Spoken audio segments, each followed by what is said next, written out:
Hello friends, എല്ലാവർക്കും നമസ്കാരം. നിങ്ങൾ ഏവരും കാത്തിരിക്കുന്ന അലീനയുടെ ഇന്നത്തെ വിശേഷത്തിലേക്ക് എല്ലാ കൂട്ടുകാർക്കും സ്വാഗതം. എല്ലാവർക്കും നല്ലൊരു ദിവസം ആശംസിച്ചുകൊണ്ട് തന്നെ വിശേഷത്തിലേക്ക് കിടക്കാം. അപ്പം ലൈക്ക് ചെയ്യാനും ഹൈപ്പ് ചെയ്യാനും മറക്കരുത്. ഒരു ലൈക്കും ചെയ്ത് ഹൈപ്പും ചെയ്തിട്ട് നമ്മുടെ വീഡിയോ കാണാൻ വേണ്ടി ശ്രമിക്കണം. അപ്പം നേരെ വിശേഷത്തിലേക്ക് തന്നെ പോവുകയാണ്. തുടങ്ങുമ്പോൾ തന്നെ കാണിക്കുന്നത് നമ്മുടെ ഷാജിയുടെ അടുത്തേക്ക് ബാലചന്ദ്രൻ വരികയാണ് കേട്ടോ. അങ്ങനെ ബാലചന്ദ്രൻ വന്നപ്പോഴത്തേക്ക് ഷാജി രോഹിത്തും അവിടെയുണ്ട്. അങ്ങനെ നമ്മുടെ ബാലചന്ദ്രൻ ഷാജിയുടെ മുഖത്തേക്ക് നോക്കിയിട്ട് ഷാജി അല്ലേ? അപ്പോഴത്തേക്ക് നമ്മുടെ ഷാജി പറഞ്ഞു, അതെ, എൻ്റെ പേര് ഷാജി എന്നാണ്. അപ്പൊ കൈ ഇങ്ങനെ കൊടുക്കാൻ വേണ്ടി തുടങ്ങി കേട്ടോ. അപ്പോഴത്തേക്ക് നമ്മുടെ ഷാജി ഒരു കൈ കൊടുത്തു. അപ്പൊ നമ്മുടെ ബാലചന്ദ്രൻ പറഞ്ഞു, അത് പിന്നെ ഷാജീനെ ഞാനൊന്ന് കാണണമെന്ന് പറഞ്ഞിരിക്കുമായിരുന്നു. അത് ഞാൻ കൊട്ടാരം മറ്റം സ്റ്റാൻഡിലാ ഓടുന്നത്. ഈ ഭാഗത്തേക്ക് ഞാൻ ഓട്ടം വരാറുണ്ട്. ഷാജി ഒരു സാധാരണ ഓട്ടോക്കാരനായിട്ടല്ല കേട്ടോ ഞാൻ കാണുന്നത്. അലീന പറഞ്ഞുള്ള അറിവൊക്കെ ഉള്ളൂ. എന്നാലും എൻ്റെ മനസ്സിലൊരു ചിത്രമുണ്ട്. ഒരു പറ്റം നാട്ടുകാർ ചേർന്ന് അടിയും പിടിയും മണ്ണെണ്ണയും ഒക്കെ ഒഴിച്ചൊരു പെൺകുട്ടീനെ കൊല്ലാൻ ശ്രമിച്ചപ്പോൾ അതിൻ്റെ ഇടയ്ക്കേക്ക് ഇടിച്ചു കയറി ചെന്ന് രക്ഷകരെ പോലെ രക്ഷപ്പെടുത്തിയ ഒരാള്. അത് പിന്നെ എനിക്ക് അലീനയെ പരിചയം ഉണ്ടായിരുന്നോണ്ടാ. എൻ്റെ ഓട്ടോയിലാണേ ഓരോ അനാഥാലയത്തിലേക്കും അലീന സാധനം എത്തിച്ചു കൊടുത്തത്. അതൊക്കെ എനിക്കറിയാം. അത് എന്നോട് വന്ന് പറയാറുണ്ട്. അലീന പറഞ്ഞിട്ടുണ്ട് ഷാജി ഓട്ടോ കൂലി മേടിക്കത്തില്ലെന്ന്. അത് പിന്നെ അത് ഒന്ന് രണ്ട് തവണ, അത് കഴിഞ്ഞ് ഞങ്ങളൊരു ധാരണയിലെത്തി പെട്രോൾ ക്യാഷ് തരാന്. അല്ല, എന്തു പറ്റി? അലീനോട് അലിവ് തോന്നിയോ? പിന്നെ അലിവ് തോന്നാതെ അവൾക്ക് കിട്ടുന്ന കൂലി മുഴുവനും അനാഥാലയത്തിൽ വീതിച്ചു കൊടുക്കുക. ആർക്കാണെങ്കിലും അത് അലിവ് തോന്നത്തില്ലേ സാറേ? ആ ഒരു അലിവ് എനിക്ക് തോന്നി, അത്രേ ഉള്ളൂ. നന്മയുടെ പ്രതിഫലം നമുക്ക് നേരിട്ട് നമ്മുടെ കയ്യിലേക്ക് കിട്ടില്ല ഷാജി. അത് വേറൊരു സ്ഥലത്ത്, വേറൊരു വഴിയിൽ, വേറൊരു രൂപത്തിലായിരിക്കും നമുക്ക് തിരിച്ചു കിട്ടുന്നത്. ഏതായാലും എനിക്ക് ഷാജീനെ കണ്ടതിൽ വലിയ സന്തോഷമുണ്ട് കേട്ടോ. അത് പിന്നെ സാറിനെ ഞാൻ മുമ്പ് കണ്ടിട്ടുണ്ട്. സ്വർണ്ണക്കടയിലേക്ക് ഞാൻ പലതവണ ഓട്ടം വന്നിട്ടുണ്ട്. അത് എന്നെ കണ്ട് കാണുമായിരിക്കും, പക്ഷെ ഞാൻ കണ്ടിട്ടില്ല. അതെ, ഒരു കാര്യം ചെയ്യാം, വാ നമുക്ക് ഭക്ഷണം കഴിക്കാം. അയ്യോ, അത് വേണ്ട, വീട്ടിലെ അമ്മയും അനിയത്തിയും. അതൊക്കെ എപ്പോഴും ഉള്ളതല്ലേ, ആദ്യമായിട്ടല്ലേ ഇവിടെ. ശരണി അമ്മയും അകത്തുണ്ട്, വാ നമുക്ക് ഒരുമിച്ചിരുന്ന് കഴിക്കാം. അത് പിന്നെ ഞാന് ഈ വേഷത്തില്. ഈ വേഷത്തിലോ? ഇതിനെന്താ കുഴപ്പമിരിക്കുന്നത്? അലീനയുടെ ചങ്ങാതിയല്ലേ? അലീനയുടെ ചങ്ങാതി എല്ലാം ഞങ്ങളുടെയും ചങ്ങാതിമാര് തന്നെയാണ്. അല്ല, അലീനയുടെ വേല അലീന ഇവിടുത്തെ വേലക്കാരിയാണെന്നാ ഞങ്ങള് കരുതിയത്. പക്ഷെ ഇവിടെ വന്നപ്പോഴത്തേക്കും വേറൊരു രീതി. അവള് വേലക്കാരിയൊന്നും അല്ല, അവളാണ് ഇവിടത്തെ അധികാരി. അവളാ ഇവിടെ പണം നയിക്കുന്നത്. കേറുവാ നമുക്ക് പോയി ഭക്ഷണം കഴിക്കാം. അല്ല രോഹിത്തെ, കേറുവാ എന്നും പറഞ്ഞ് രോഹിത്തിനെയും വിളിക്കാണ് കേട്ടോ ബാലചന്ദ്രൻ. ഏതായാലും ഭക്ഷണം കഴിക്കാനായിട്ട് നമ്മുടെ ഷാജി അകത്തേക്ക് കയറി ചെന്നു. ഈ സമയം പിന്നെ കാണിക്കുന്നതെന്ന് പറഞ്ഞിട്ടുണ്ടെങ്കിൽ നമ്മുടെ ശരണയുടെ ആങ്ങളേനെയാണ് കേട്ടോ. ശരണേനൊന്നും ഇത്ര നേരമായിട്ട് കാണാത്തത് കൊണ്ട് അവർക്ക് അവരുടേതായ കുറച്ച് തിരക്ക് വിഷമങ്ങളും കാര്യങ്ങളൊക്കെ ഉണ്ട്. അപ്പം ഗോപൻ വാതിലടച്ചിട്ട് എങ്ങോട്ടോ പോകാൻ തുടങ്ങിയപ്പോഴത്തേക്കും നമ്മുടെ ശരണയുടെ അച്ഛൻ ചോദിച്ചു, നീ എങ്ങോട്ടേക്ക് പോവാ? അല്ല, അവർ ഇതുവരെ പോയിട്ട് വന്നില്ലേ? അത് പിന്നെ ഞാൻ പുറത്തേക്ക് പോകാൻ തുടങ്ങുകയായിരുന്നു. ഞാൻ വാതിലടച്ചപ്പോ മനസ്സിലായില്ലേ അവര് ഇവിടെ ഇല്ലെന്ന്. അവരെന്നാ പരിപാടി ഈ കാണിക്കുന്നത്? പോയിട്ട് പെട്ടെന്ന് പറഞ്ഞെന്നല്ലേ ഞാൻ പറഞ്ഞത്. നീ ഒന്ന് അമ്മേനെ വിളിച്ചേ. വീട്ടിലെ ആള് തന്നെ അങ്ങ് വിളിച്ചാ മതി. പൊന്നുമോളുടെ താളത്തിനൊത്ത് തുള്ളിയതല്ലേ, അങ്ങ് വിളിക്ക്. ഞാൻ വിളിച്ചോളാം എന്ന് പറഞ്ഞു. ഏതായാലും ഈ സമയത്ത് നമ്മുടെ ശരണയുടെ അച്ഛൻ ഇങ്ങനെ ഫോൺ വിളിക്കുകയാണ്. ഫോൺ വിളിച്ചപ്പോഴത്തേക്കും ഹലോ പ്രഭാകരേട്ട എന്ന് അപ്പുറത്തുനിന്ന് വിളി വന്നു. അതെ, ഞങ്ങൾ ഇവിടെ ഭക്ഷണം കഴിക്കാൻ, ഞങ്ങൾ ഇവിടെ നിന്ന് ഇപ്പൊ ഇറങ്ങും, വിളിക്കാമേ എന്നിങ്ങനെ പറഞ്ഞിട്ട് കട്ട് ചെയ്തു കേട്ടോ. അപ്പോഴത്തേക്കും ഗോപി ചോദിച്ചു, എന്താ പറഞ്ഞ്? അവര് എവിടെ എത്തി? അതെ, അവരവിടെ കഴിച്ചുകൊണ്ടിരിക്കും, ഇപ്പൊ ഇറങ്ങുന്നു. ഓ, അടിപൊളി, നന്നായിട്ടുണ്ട്. എന്നാ പിന്നെ ചായ കൂടി അത്താഴം ഒക്കെ കഴിച്ചിട്ട് ഒരു ദിവസം അവിടെ നിന്നിട്ട് വന്നാൽ മതി എന്ന് പറ. നടത്തി കൊടുക്കും മോളുടെ ആഗ്രഹം. നാണമില്ലേ അച്ഛന് എന്ന് പറഞ്ഞിട്ട് നമ്മുടെ ഗോപു അങ്ങ് ഇറങ്ങി പോവുകയാണ് കേട്ടോ. ഈ സമയത്ത് ചരണയുടെ അച്ഛൻ, എന്ത് പാടാ ഇത്, ഇവരെന്താ ഈ കാണിക്കുന്നത് എന്നൊക്കെ ഇങ്ങനെ മനസ്സിൽ വിചാരിച്ചുകൊണ്ട് നിൽക്കുകയാണ്, പുറത്തോണ്ട് നിൽക്കുകയാണ് ചരണയുടെ അച്ഛനെ. ഏതായാലും ഇത് കഴിഞ്ഞ് പിന്നെ കാണിക്കുന്ന സീൻ എന്ന് പറഞ്ഞിട്ടുണ്ടെങ്കിൽ നമ്മുടെ അലീനയാണ്. അങ്ങനെ കഴിച്ചിട്ട് നമ്മുടെ ശരണയും ശരണയുടെ അമ്മയും വന്നിട്ട് ചോദിക്കുകയാണ്, അത് പിന്നെ അലീന ചേച്ചി കഴിച്ചില്ലേ? ദേ ഞാന് കഞ്ഞിയും ചമ്മന്തിയൊക്കെയാ കഴിക്കുന്നത്, നിങ്ങൾ കഴിച്ച ഭക്ഷണമല്ല. എന്നിട്ട് എന്താ കഴിക്കാത്തത്? ചൂട് കഞ്ഞിയാന്നേ ദേ കൊണ്ടുവച്ചേക്കുന്നത് കണ്ടോ? അത് പിന്നെ കഴിച്ചോളാം, നിങ്ങൾ ചോറുണ്ടില്ലേ? വയറ് നിറച്ച് കഴിച്ചു. അല്ല എങ്ങനെയുണ്ടായിരുന്നു ഊണ്? സൂപ്പർ അല്ലേ, എനിക്ക് ഒത്തിരി ഇഷ്ടപ്പെട്ടു. അമ്മയ്ക്കോ? ചോദിക്കാനുണ്ടോ? ശരണ്യെ നന്നായിരുന്നു. അപ്പൊ അലീന പറഞ്ഞല്ലേ, ഷാജിയേട്ടൻ കഴിച്ചോ? ആ കഴിച്ചു കഴിച്ചു. എന്നാ പിന്നെ ഞങ്ങൾ പൊക്കോട്ടെ കുഞ്ഞെ, കുറെ നേരമായില്ലേ. ഷാജി ധൃതി വെക്കുക, അവനെങ്ങോട്ട് ഓട്ടം പോകാനുണ്ട്. ഞങ്ങൾ വീട്ടിൽ കൊണ്ട് വിട്ടിട്ട് വേണം അവന് ഓട്ടം പോകാനായിട്ട്. ശരി ആയിക്കോട്ടെ, എന്നാ നിങ്ങൾ പൊക്കോ. അത് പിന്നെ അലീന ചേച്ചി, എനിക്ക് പോകാൻ ഒട്ടും മനസ്സ് വരുന്നില്ല, എനിക്ക് പോകാനേ തോന്നുന്നില്ല. എന്നാലും പോയല്ലേ പറ്റൂ, ഞാൻ പോട്ടെ. ഇപ്പം വീടും വീട്ടുകാരെയൊക്കെ മനസ്സിലായില്ലേ, ഇനി ഇടയ്ക്ക് ഇങ്ങോട്ടേക്ക് ഇറങ്ങേ. ഉറപ്പായിട്ടും ഞാൻ വരും, തീർച്ചയായിട്ടും ഞാൻ വരും എന്നൊക്കെ പറഞ്ഞു. അപ്പൊ അലീന നെറുകയിൽ ഒരു ഉമ്മയൊക്കെ കൊടുത്ത് നമ്മുടെ ശരണയെ നിന്ന് കെട്ടിയൊക്കെ പിടിച്ചിട്ട് പോയിട്ട് വാന്നൊക്കെ പറഞ്ഞ് യാത്രയാക്കാണ്. അലീന മാത്ര അലീന മാത്രല്ല കേട്ടോ യാത്രയാക്കുന്നത്, നമ്മുടെ ശരണേനെയും അമ്മേനെയും ഷാജിയേട്ടനെയും നമ്മുടെ രോഹിത്തും ബബിതയും കൃഷ്ണമോളും എല്ലാവരും കൂടെയാണ് യാത്രയാക്കുന്നത്. അങ്ങനെ ഞാൻ പോട്ടെ എന്നൊക്കെ പറഞ്ഞുകൊണ്ട് നമ്മുടെ കൃഷ്ണമോളെ ഇങ്ങനെ തലോടാൻ തുടങ്ങിയപ്പോഴത്തേക്കും അതെന്താ അവളോട് മാത്രം ഒരു തലോടല്? ഞാനാരാ അപ്പം? അതിന് ഈ കൊച്ചല്ലേ എനിക്ക് ചോറൊക്കെ വിളമ്പി തന്നത്, അപ്പൊ ചായ ഇട്ട് തന്നാരാ? അത് മോളാണ്. അല്ല എനിക്ക് രണ്ടുപേരെ ഇഷ്ടമൊക്കെ തന്നെയാ. എന്നാ പിന്നെ അങ്ങനെ പറഞ്ഞിട്ട് തലോടിയാൽ മതി, രണ്ടുപേരെ തലോടണം എന്നൊക്കെ നമ്മുടെ ബാബിത് പറയാണ്. ഈ സമയത്ത് ശരണയും നമ്മുടെ ശരണയുടെ അമ്മയും കൂടി ഷാജിച്ചേട്ടന്റെ ഓട്ടോയിൽ കയറി പോവുകയാണ്. ഇത് നോക്കിക്കൊണ്ട് മൂന്ന് പേരും ഇങ്ങനെ യാത്ര അയച്ചുകൊണ്ട് നിൽക്കുകയാണ് കേട്ടോ. രോഹിത്തും ബബിതയും കൃഷ്ണമോളും കൂടി. അലീനയല്ല, ശരണ ഒരു ടാറ്റയൊക്കെ കൊടുക്കുന്നുണ്ട്. ഏതായാലും നമ്മുടെ ഇവർക്ക് മൂന്ന് പേർക്കുള്ള മാറ്റമുണ്ട്. ഇവർക്ക് മൂന്ന് പേർക്കുമല്ല, രോഹിത്തിനും ബബിതയ്ക്കും ഉള്ളൊരു മാറ്റം ഉണ്ടല്ലോ. പണ്ടത്തെ ബബിതയാണ് എല്ലാത്തിനും ചൂലെടുത്ത് അടിച്ച് പുറത്താക്കിയേനെ. അതുപോലെ ചെയ്യുന്ന നമ്മുടെ ബബിതയുടെ മാറ്റം വല്ലാത്തൊരു മാറ്റം തന്നെയാണ്. ഏതായാലും ഈ സമയത്ത് നമ്മുടെ രോഹിത്തിനും മനസ്സിൽ എന്തൊക്കെയോ ഇങ്ങനെ കയറി, ഇങ്ങനെ മനസ്സിൽ എന്തൊക്കെയോ തോന്നുകയാണ്. അങ്ങനെ ഇവർ പോയപ്പോഴത്തേക്ക് രോഹിത്ത് മാറി ഇങ്ങനെ നിന്ന് എന്തൊക്കെയോ ചിന്തിക്കുന്നുണ്ടേ. കാരണം രോഹിത്തിന് ആ ഒരു സഹതാപം ഉണ്ടല്ലോ എപ്പോഴും. അതിൽ ഈ സമയത്ത് പിന്നെ കാണിക്കുന്നത് നമ്മുടെ ഗ്രേസിനെയും അതുപോലെ തന്നെ നമ്മുടെ മാമച്ചനെയാണ്. അങ്ങനെ ഫോൺ ബെല്ലടിക്കുക. അപ്പം മാമച്ചൻ, ഇത് രേവതിക്കുട്ടിയുടെ ഫോണാണല്ലോ ഗ്രേസമ്മേ, ഇത് വെച്ചിട്ട് ഇത് എവിടെ പോയതാ? അപ്പോഴത്തേക്ക് ഫോണ് നമ്മുടെ മാമച്ചൻ എടുത്തു കേട്ടോ. മാമച്ചൻ എടുത്തിട്ട് ഹലോ എന്ന് വെച്ചു. അപ്പൊ ഒരു സിസ്റ്ററാണ് വിളിക്കുന്നത്. ഇത് രേവതിക്കുട്ടിയുടെ നമ്പർ അല്ലേ എന്ന് ചോദിക്കുകയാണ് കേട്ടോ ആ ഒരു സിസ്റ്റർ. അല്ല ഇതാരാന്ന് നമ്മുടെ മാമച്ചൻ. അതെ, ഇത് രേവതിക്കുട്ടിയുടെ നമ്പർ തന്നെ അല്ലേ? ഇത് രേവതിക്കുട്ടിയുടെ ഫോൺ തന്നെയാ ഇത്. അവള് ഇപ്പൊ കണ്ടില്ലെന്നേ, അവള് കാണുമ്പോ ഞാൻ പറയാം ആരാ വിളിച്ചതെന്ന്.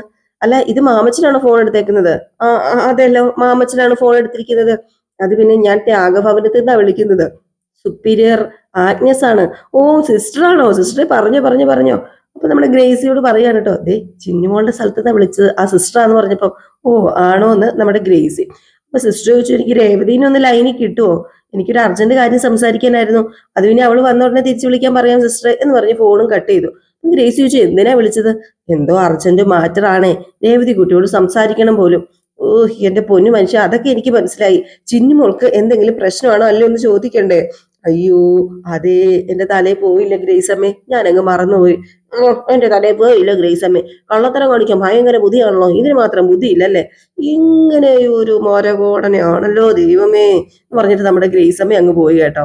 ഏതായാലും പിന്നെ കാണിക്കുന്ന സീൻ എന്ന് പറഞ്ഞു കഴിഞ്ഞിട്ടുണ്ടെങ്കിൽ നമ്മുടെ ഗ്രേസമ്മ പോയി അവിടെ സെറ്റിൽ ഇരിക്കുകയാണ്. അപ്പൊ മാമച്ചൻ പതുക്കെ വന്നപ്പോഴത്തേക്കും ഗ്രേസമ്മ ടി വി ഒക്കെ വെച്ചോണ്ടിരിക്കുകയാണ്. ദേഷ്യം വന്ന് ഇങ്ങനെ ടി വി ഒക്കെ വെച്ചോണ്ടിരിക്കുക. അപ്പോഴത്തേക്ക് സെറ്റി വന്ന് നമ്മുടെ മാമച്ചന് വരുന്നു.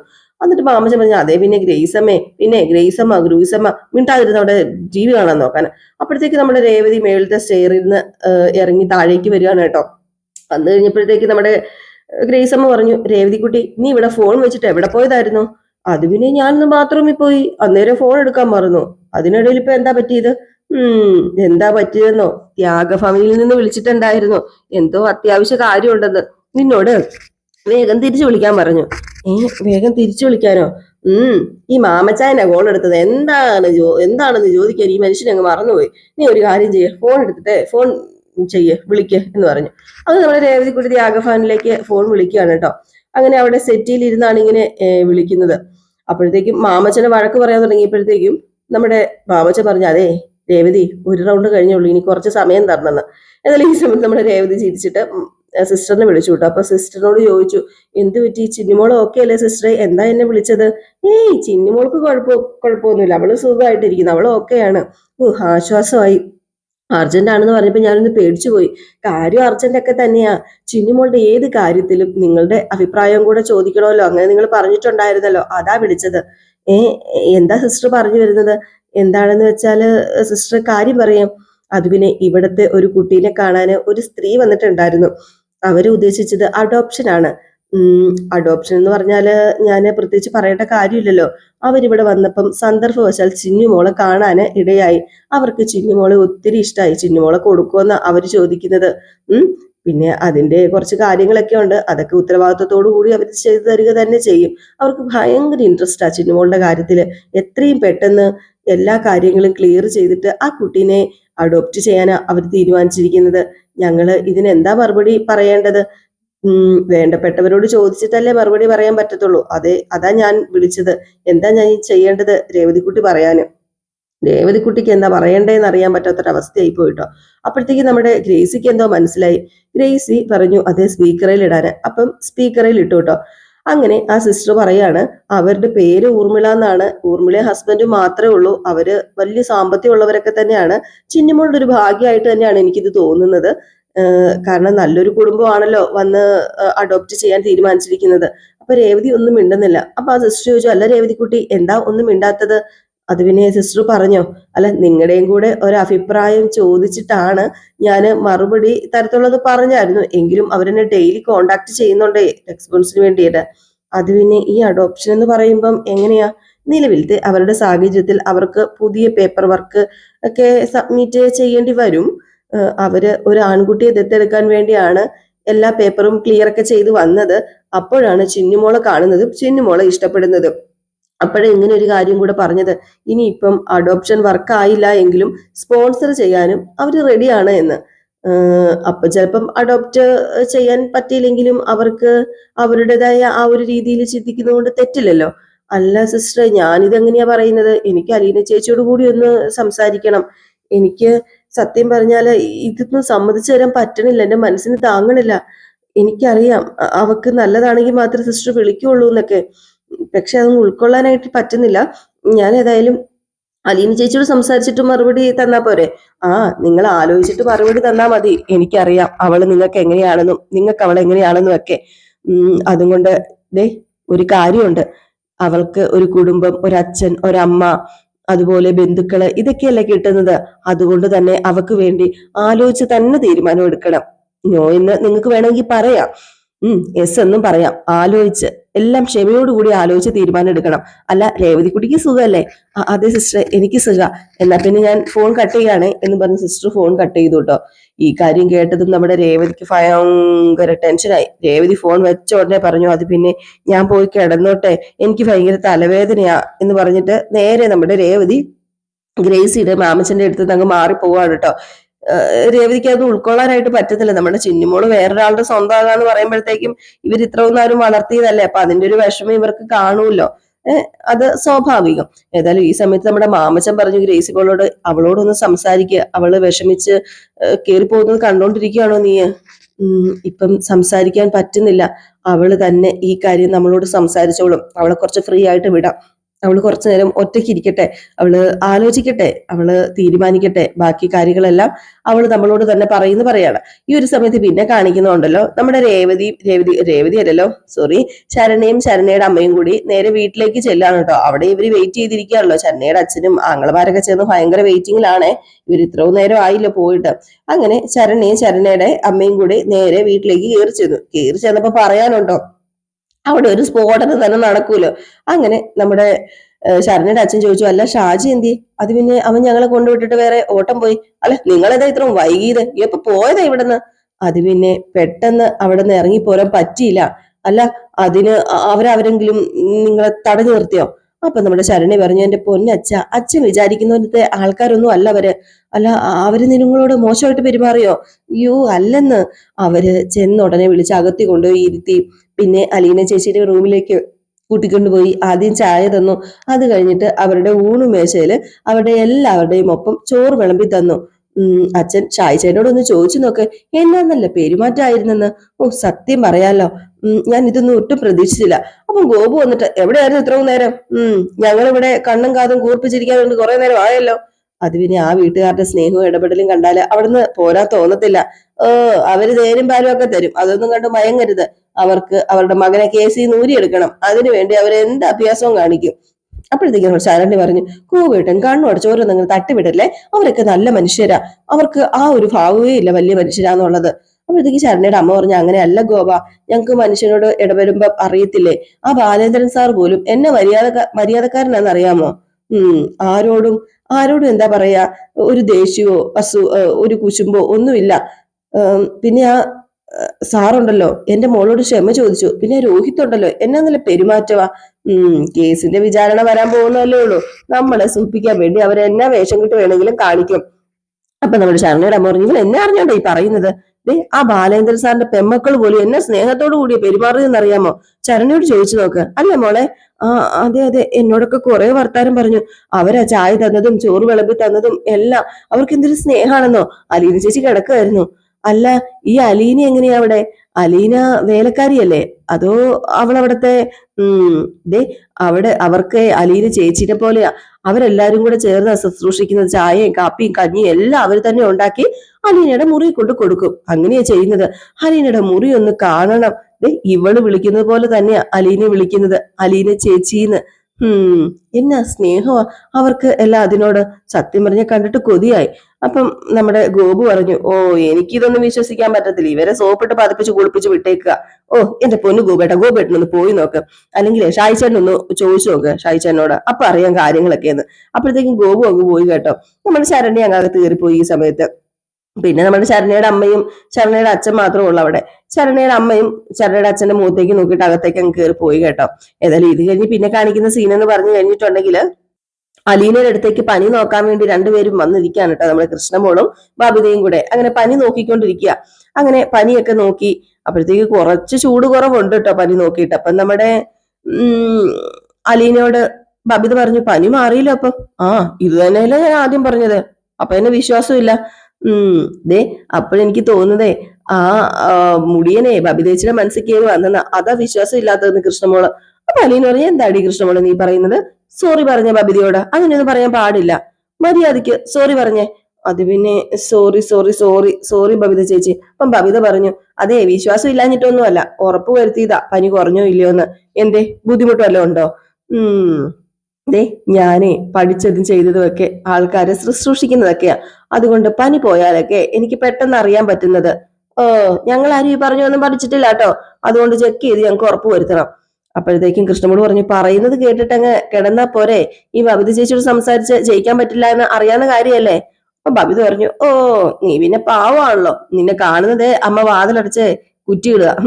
എന്നോടാ നീ സംസാരത്തെ കുറിച്ച് പറയുന്നത്. അപ്പൊ അലീന പറഞ്ഞു, എന്റെ പൊന്നോ ദേവി, ഇത് രണ്ടുപേരും ഒന്ന് അടി ഉണ്ടാക്കാതിരിക്കാമോ, രണ്ടുപേരും നല്ല പിള്ളേരായിക്കേ.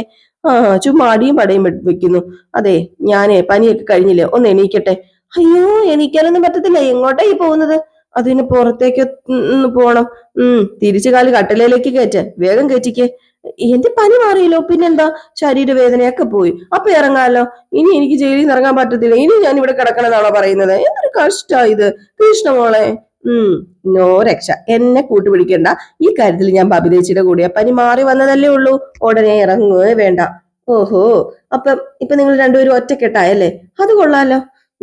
അതല്ലേലും ഞങ്ങൾ പണ്ടേ ഒറ്റക്കെട്ട് തന്നെയാ, ഇന്ന് തന്നെ പുറത്തിറങ്ങാന്നൊന്നും വിചാരിക്കണ്ട, അത് നടക്കത്തില്ല എന്ന് ബബിത. അപ്പോഴത്തേക്കും അലീന ചോദിച്ചാൽ, അതെന്താന്നേ, പറയുന്നത് അങ്ങ് കേട്ടാ മതി, കൂടുതൽ ഇങ്ങോട്ട് ചോദ്യവും ഉത്തരവും ഒന്നും വേണ്ട. അപ്പോഴത്തേക്കും കൃഷ്ണമോളും പറഞ്ഞു, പറഞ്ഞത് ന്യായം, ആനിസറിനോട് ഇവിടെ തന്നെ റെസ്റ്റ് എടുത്തോ, ബോറടിക്കുമ്പം ആ കർട്ടൻ മാറ്റി രോഹിയേട്ടനും ബബിതേച്ചിയോ മുറ്റം അടിക്കുന്നതൊക്കെ നോക്കി അങ്ങ് ഇരുന്നാ മതി, ബോറടിയും മാറിക്കോളൂ. അപ്പം ബബിത പറഞ്ഞു, എന്നാലും നിന്നെക്കാളും നന്നായിട്ട് തന്നെയാ ഞങ്ങൾ മുറ്റം അടിക്കുന്നത്. തന്നെത്താനെ അങ്ങ് പറഞ്ഞാ മതിയോ. അപ്പൊ വീണ്ടും അലീന പറഞ്ഞു, രണ്ടുപേരും ഒന്ന് നിർത്തിക്ക്, ഞാൻ കട്ടിലേക്ക് കയറി ഇരിക്കുക, രണ്ടുപേരും ഇനി ഒന്ന് അടങ്ങുമോ പ്ലീസ്, ഞാൻ കാല് പിടിക്കാം.